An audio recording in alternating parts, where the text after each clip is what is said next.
Hello students, कैसे हो आप सब। आज हम न्यू चैप्टर डिस्कस करेंगे whose name is respiration in organisms.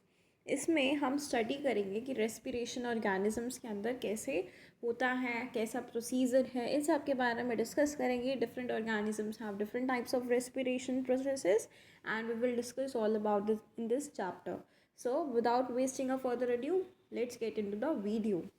So, you already know that all living organisms require energy to perform different biological activities. हमें पता है कि जो living organisms होते हैं उन्हें energy की ज़रूरत होती है कोई भी activity को करने के लिए। तो जो एनर्जी आती है ये कहाँ से आती है? जो हम खाना खाते हैं, ठीक है। और एक प्रोसेस होता है जिसको हम रेस्पिरेशन बोलते हैं, वो ये एनर्जी को रिलीज़ करता है from the food and helps the organisms to perform its biological activities. जिसकी वजह से ही जो पर्सन होता है, ऑर्गेनिज्म है, कोई भी ऑर्गेनिज्म है, वो अपनी एक्टिविटीज़ को परफॉर्म कर सकता है। So respiration is the name of the general process in which organisms converts the sugar into biochemical energy using oxygen.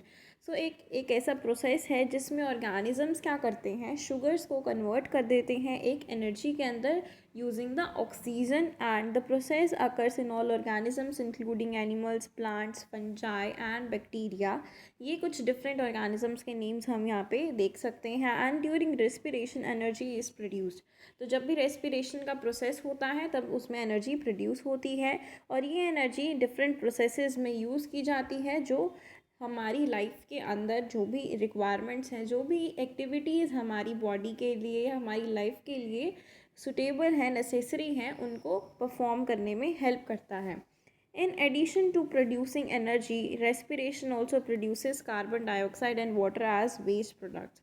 जो भी एडिशन में जो भी एनर्जी को प्रोड्यूस करता है, रेस्पिरेशन क्या करता है, कार्बन डाइऑक्साइड को भी प्रोड्यूस करता है, वाटर को भी प्रोड्यूस करता है as waste products. Means oxygen को लेता है, ठीक है, टेक इन करता है, उससे एनर्जी को फॉर्म करता है और रिलीज़ क्या करता है, प्रोडक्ट्स की फॉर्म में कार्बन डाइऑक्साइड और वाटर को।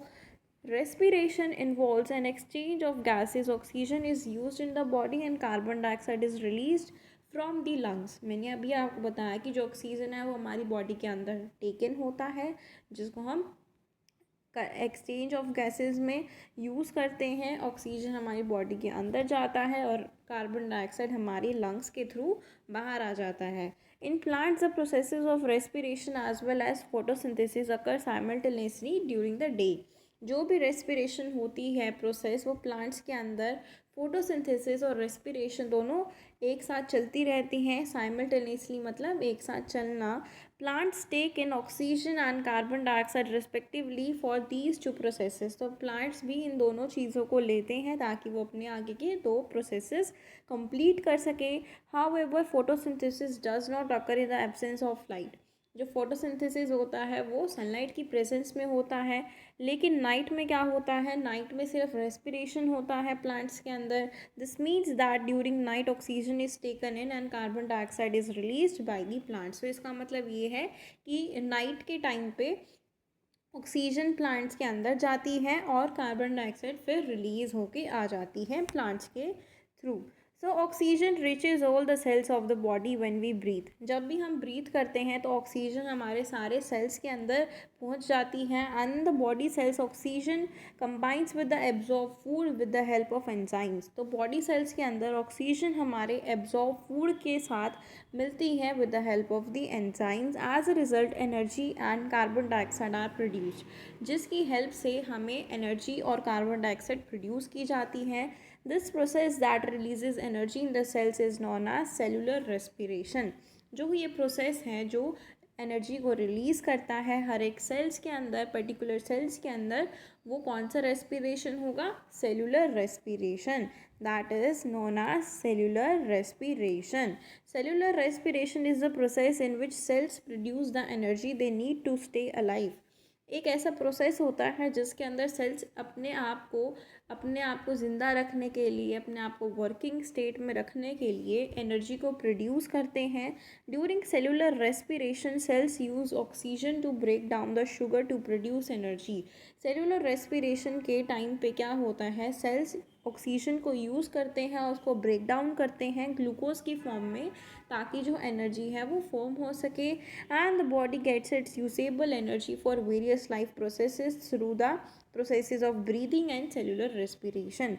तो बॉडी को वो यूजेबल एनर्जी मिल जाती है लाइफ प्रोसेसेस को परफॉर्म करने के लिए through the processes of breathing और सेल्यूलर रेस्पिरेशन के थ्रू ये हो सकता है।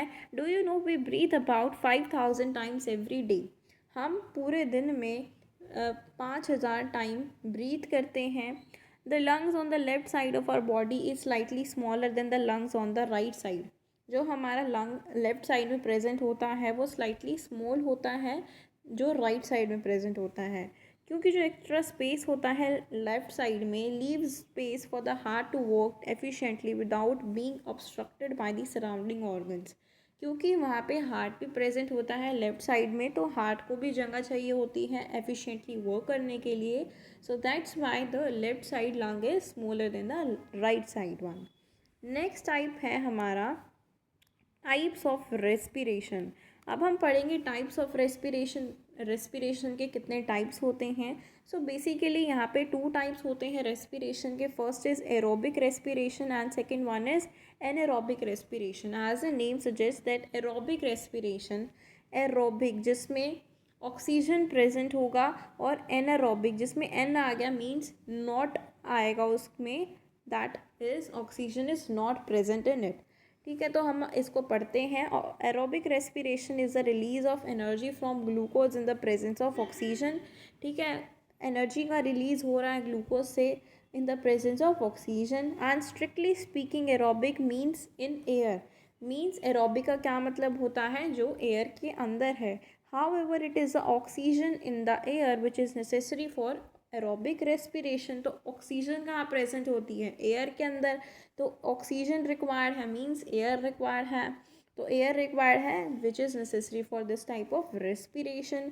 And organism is described as aerobic if it requires oxygen in order to survive. तो एक ऑर्गेनिज्म को हम डिस्क्राइब कर सकते हैं एरोबिक अगर उसने ऑक्सीजन को अपने सर्वाइवल के पर्पस में यूज़ किया है। So next is types of respiration based on the use of oxygen. तो ग्लूकोज में हम देखते हैं without the use of oxygen हमारा एनारोबिक कहलाता है, with the use of oxygen aerobic, and in the absence of oxygen that is anaerobic. Anaerobic में क्या होता है, alcohol plus carbon dioxide plus energy form होता है। एरोबिक में carbon dioxide plus water plus energy, and in the absence of oxygen lactic acid और energy form होते हैं। अब हम पढ़ते हैं anaerobic respiration. Anaerobic respiration takes place in the absence of air. तो इससे हमें पता चला कि जो इन दोनों का फर्स्ट मेन डिफरेंस क्या है, कि एनारोबिक में एब्सेंस ऑफ एयर होगा और एरोबिक में प्रेजेंस ऑफ एयर होगा। Here oxygen is not use for the release of energy from food molecules such as glucose.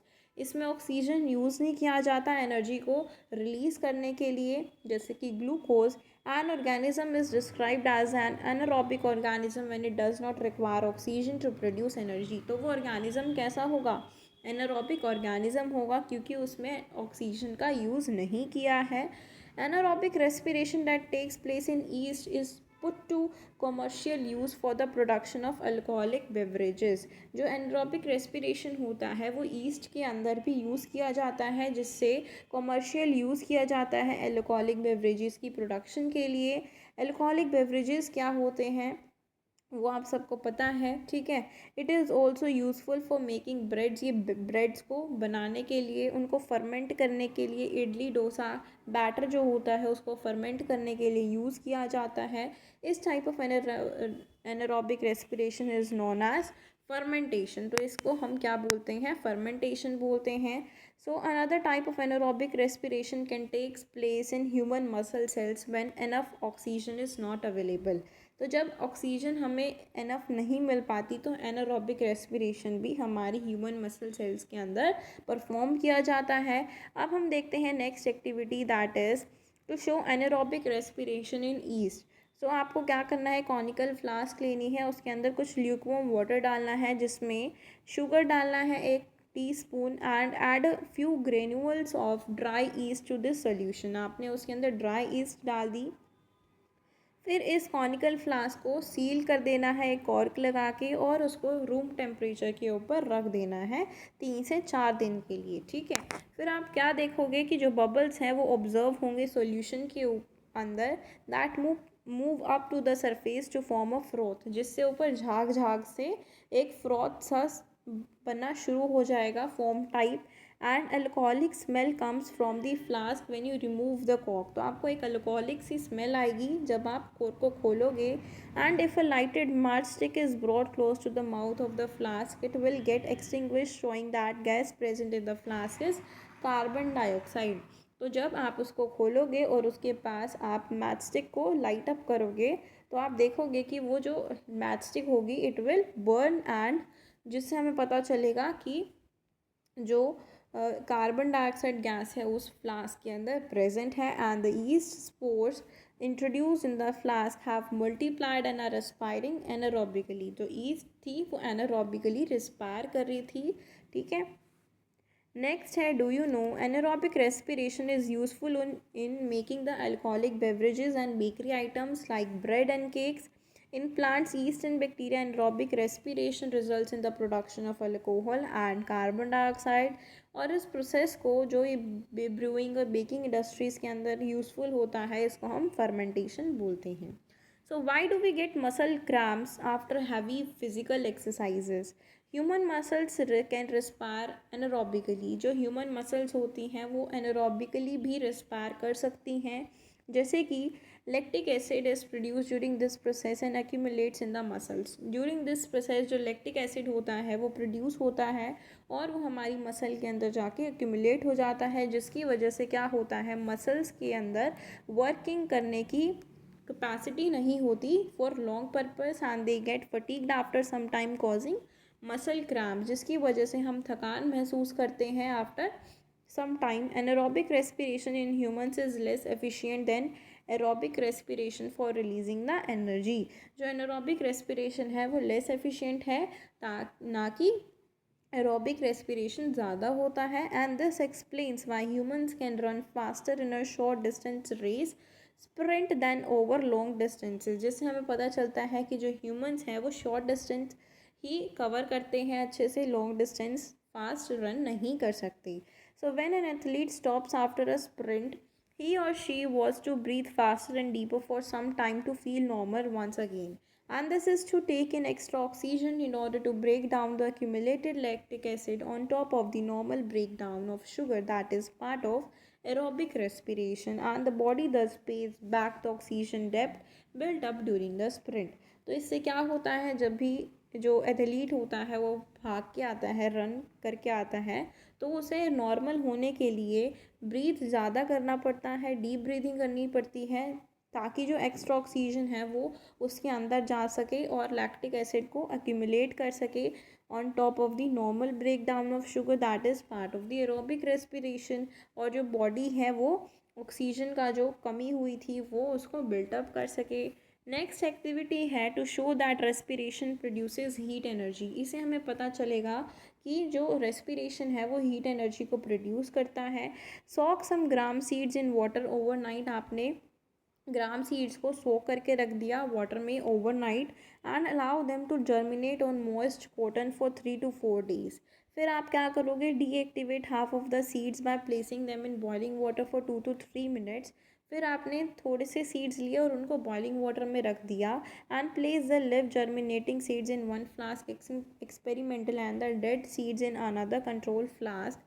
फिर आपने उनका insert a thermometer into each flask, उनका टेम्परेचर नोट करना है और फिर फ्लास्क को कॉटन वूल के साथ सील कर लेना है। Record the temperature daily over the next 5 days. You will observe that there is no temperature change in the flask containing boiled dead seeds. However, in the other flask, there is steady rise in the temperature each day.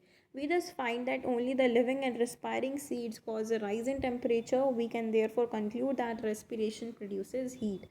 तो जो भी living ग्राम seeds थे वो respire कर रहे थे, temperature को increase कर रहे थे, लेकिन जो डेड थे, बॉयल्ड सीड्स थे, वो डेड हो चुके थे, जिसकी वजह से वो टेम्परेचर राइज नहीं कर पा रहे थे। सो इससे हमें क्या पता चलता है कि जो रेस्पिरेशन होता है वो हीट को प्रोड्यूस करता है। नेक्स्ट टॉपिक हमारा है that is respiration in plants. अब हम रेस्पिरेशन प्लांट्स के अंदर देखेंगे। Plants as we know are also made up of cells. हमें पता है सारी चीज़ें जो होती हैं वो सेल से बनी होती हैं। जैसे कि animals they respire in order to release energy, they also have cellular respiration. Plants synthesize करते हैं शुगर को which is use during the respiration to produce energy. ठीक है, the glucose molecules break down in the presence of oxygen to release energy through a step wise reaction, and the net result of cellular respiration is that carbon dioxide and water are formed accompanied by the release of energy, and the process can be represented as follows। तो क्या हो रहा है इसमें, देखो क्या हुआ, glucose और ऑक्सीजन ने एडिशन किया। ठीक है, ग्लूको मतलब ये एरोबिक रेस्पिरेशन हो रहा है। तो ये फॉर्म किस में होता है, कार्बन डाइऑक्साइड, वाटर और एनर्जी में कन्वर्ट हो जाते हैं। ठीक है, so it is interesting to note that the equation for respiration is the reverse of the equation of the photosynthesis. तो आपने नोट किया कि जो फोटोसिंथेसिस की इक्वेशन होती है उसका रिवर्स रेस्पिरेशन की रिएक्शन है। So we know that plants do not have any specific organs for breathing. So they utilize a simple process of diffusion for exchanging the gases oxygen and carbon dioxide। हमें पता है कि plants के अंदर कोई specific organ respiration के लिए एक present नहीं है particular। So वो क्या करते हैं, simple process करते हैं diffusion का, जिससे वो exchange कर सकें gases को, that is oxygen and carbon dioxide, and they do so with the help of small openings on the surface of their leaves। वो कब करते हैं, वो स्मॉल ओपनिंग से के थ्रू करते हैं। जो स्टोमेटा प्रेजेंट होता है उन ओपनिंग्स को हम क्या बोलते हैं, हम स्टोमेटा बोलते हैं। और जो स्टोमेटा होता है जनरली डे टाइम पे ओपन रहता है and remain close at night, and they helps in exchange of carbon dioxide and oxygen. ये डे टाइम पे ही ओपन अप रहता है लेकिन क्लोज रहता है नाइट टाइम में। तो ये क्या करता है, एक्सचेंज में हेल्प करता है ऑक्सीजन और कार्बन डाइऑक्साइड में। तो ये हमारा लीफ का सरफेस है जिससे हमें स्टोमेटा दिख रहा है, ये स्टोमेटल ओपनिंग होती है। Fine, in addition to doing this exchange of gases, जो ओपन स्टोमेटा होता है वो प्लांट्स को in the process of transpiration में भी हेल्प करता है। ट्रांसपिरेशन एक इम्पॉर्टेंट पार्ट है वाटर साइकिल का प्लांट्स के अंदर, नेचर के अंदर। It is by this process that plants lose their excess of water through their open stomata. तो जो भी एक्सेस वाटर प्लांट्स के अंदर प्रेजेंट होता है वो ओपन स्टोमेटा के थ्रू रिलीज हो जाता है। And the following table summarises the details of the gases released by plants in different times of the day. तो अब हम देखते हैं कि कंडीशंस के थ्रू जो फोटोसिंथेसिस रेस्पिरेशन है वो कैसे होता है। सो डार्क का मतलब है नाइट टाइम में क्या हो रहा है, रेस्पिरेशन हो रहा है लेकिन फोटोसिंथेसिस नहीं हो रही। सो इसका क्या रिजल्ट है, ऑक्सीजन तो अंदर जा रहा है और कार्बन डाइऑक्साइड बाहर आ रहा है। अप्रोप्रिएटली डिम लाइट प्रेजेंट है, मीन्स नाइट से पहले का टाइम है, शाम का टाइम है, इवनिंग टाइम है, तो फोटोसिंथेसिस रेट इक्वल होगा रेस्पिरेशन रेट के। सो यहाँ पे कोई इनटेक नहीं होगी और ना कोई रिलीज़ होगा इधर ऑक्सीजन का और कार्बन डाइऑक्साइड का। ब्राइट लाइट है मीन्स डे टाइम है, तो डे टाइम में फोटोसिंथेसिस रेट ज़्यादा होगा रेस्पिरेशन रेट से, एंड कार्बन डाइऑक्साइड टेक इन की जाएगी और ऑक्सीजन को बाहर रिलीज़ किया जाएगा।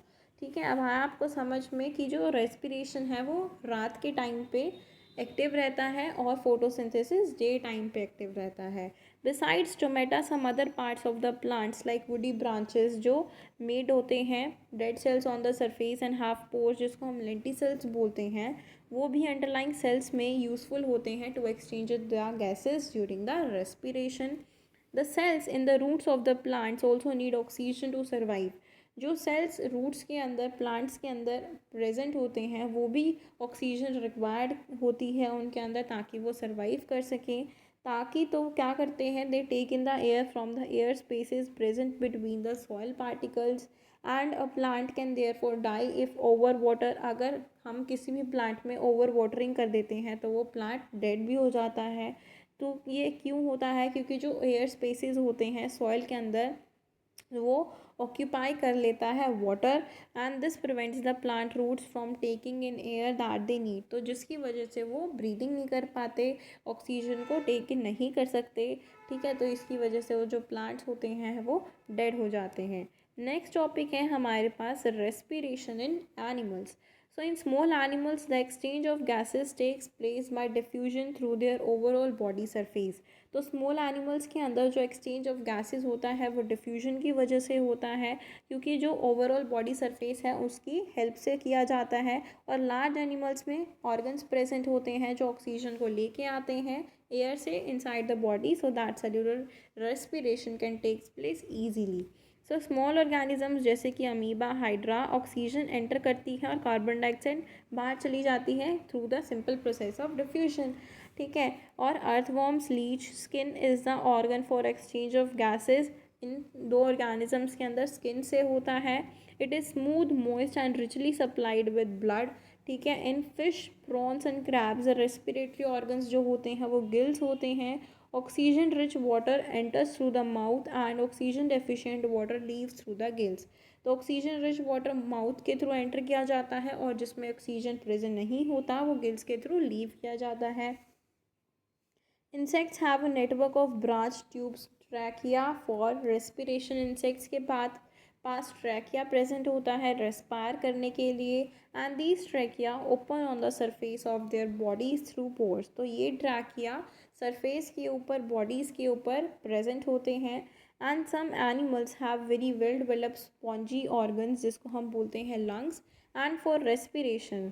इन मैमल स्ट्रक्चर्स जैसे कि डायफ्रैगम, रिब केज जो प्रोसेस ऑफ ब्रीथिंग को सपोर्ट करते हैं. Many of might you might have observe the movement of ribs in cows, dogs and small babies while they are sleeping.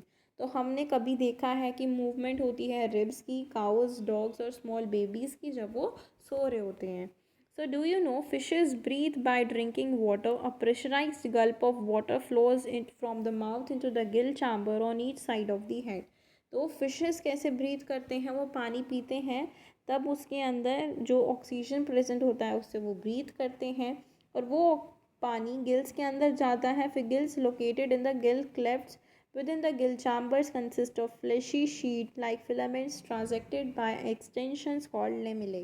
तो ये कहाँ पे एक्सटेंशंस प्रेजेंट होते हैं, फिलामेंट्स प्रेजेंट होते हैं लेमिला के अंदर.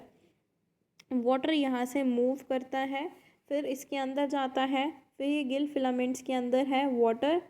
ठीक है. तो गिल आर्क के अंदर फिलामेंट्स प्रेजेंट होते हैं जिसको हम लेमिला बोलते हैं. और ये फ्लो ऑफ वाटर है जो इस साइड जा रहा है. कहाँ जा रहा है? इस साइड जा रहा है. As you can see in the picture, this is flow of water. Next is, as water flows across the gills, the oxygen contained in it, जो ऑक्सीजन उसके अंदर कंटेन्ड रहती है वो ब्लड के अंदर डिफ्यूज़ की जाती है. That is circulating through vessels in the filaments and lamella. Simultaneously carbon dioxide fish के ब्लड के स्ट्रीम के अंदर वाटर के अंदर डिफ्यूज़ की जाती है और carried out of the body. A fish can close the opercula or flaps of tissue covering the gill openings to prevent water from escaping. तो फिश अपने फ्लैप्स को ओपरक्यूला को कंट्रोल कर सकता है, गिल ओपनिंग्स को कवर कर सकता है जब भी उसको वाटर की एस्केप को प्रिवेंट करना हो. ठीक है. तो यहाँ से वाटर गया बाहर.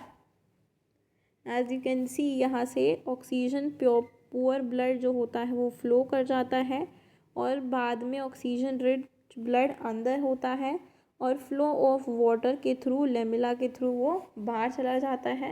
Water out through gills. Fine. Next topic है हमारा, that is respiration in humans. So we all breathe air that contains oxygen required for respiration. हम breathe करते हैं एयर जो ऑक्सीजन रिक्वायर होता है हमारे रेस्पिरेशन के लिए. रेस्पिरेशन एक्सटर्नल इंटरनल दोनों होता है, जिसमें taking in and giving out of air is called external respiration और breathing. Breathing consist of inhalation and exhalation. It continues throughout the life of an individual. ये पूरी life तक चलता रहता है. Taking in of air rich in oxygen उसको हम inhalation बोलते हैं. Giving out of the air rich in carbon dioxide उसको हम एक्सहेलेशन बोलते हैं. तो ये हमारे जो प्रोसेसेस होते हैं ये मस्कुलर डायफ्रैगम और रिब केज के हेल्प की वजह से होते हैं. डायफ्रैगम एक मस्कुलर पार्टीशन होता है जो सेपरेट करता है chest cavity from the lower abdominal cavity. and the chest cavity is surrounded by the rib cage and the lungs are located in the chest cavity. तो जो lungs होते हैं वो तो ये होते हैं, और जो डायफ्रागम होता है वो नीचे की साइड प्रेजेंट होता है यहाँ पे, ठीक है। और रिब केज हमें पता है रिब्स होते हैं हमारे। So the number of times a person breathes per minute is termed as breathing rate. तो एक मिनट में एक नंबर ऑफ टाइम्स एक पर्सन ब्रीथ कर रहा है उसको हम ब्रीदिंग रेट कहेंगे। One breath is one inhalation plus one exhalation. An adult normally breathes from 14 to 20 times per minute, but vigorous exercise can raise the rate up to 80 breaths per minute। जब भी हम कोई exercise करते हैं तो हमें oxygen ज़्यादा require होती है, जिसकी वजह से हमारी ब्रीदिंग रेट हाई हो जाता है। A child's rate of breathing at rest is faster than that of an adult at rest. A newborn baby has a rate of about 40 breaths per minute. In general, smaller animals have faster breathing rates than larger animals. For example, a rat breathes about 60 times per minute while a horse breathes only about 12 times per minute। सो इसका जो mechanism है ये हम next video में cover करेंगे। तो तब तक के लिए stay tune for the next video, और नेक्स्ट वीडियो में ही हम इस चैप्टर के question answers back exercise complete करेंगे। So stay tune for the next video and complete your chapter. Till then, read this chapter fully, thoroughly. And if you have any doubts, please let me know in the comment section. And if you like my videos, please do like, share, and subscribe to my channel for more such videos. Thank you.